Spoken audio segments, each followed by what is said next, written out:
This is Scott Becker with the Becker Business Minute Podcast, the Becker Private Equity Podcast. Today's topic is celebrate wins big and small. One of the things that I see lost sometimes in the analysis of business is the forgetting to celebrate wins. And when I talk about celebrate wins, I'm not talking about two things.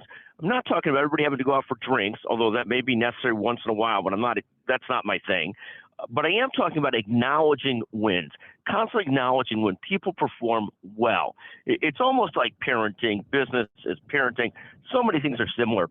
You're looking for when your people do well, and you see it constantly, and you're looking to acknowledge and celebrate it.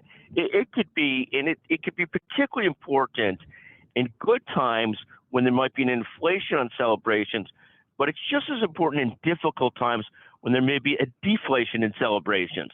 So what happens is, in difficult times, a team performs incredibly well.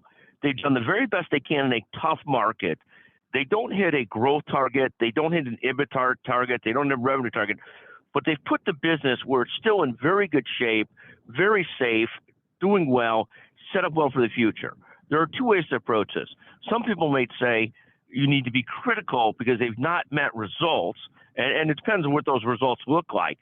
But assuming that in the environment and climate they performed very well, the flip side is you really want to celebrate that even more so than ever, because that's a time when your team could be down, could feel like they might not be doing it. It's hopeless. They can't get to where they want.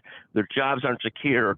Somebody thinks they're not doing well. It's almost more important to celebrate that performance, the performance, even if it didn't lead to the exact results that you want in a very tough environment. So constantly look to celebrate. And again, what we're not about drinks and parties, stuff like that. That's just not me. Some people are, but we are about acknowledging every win, big and small.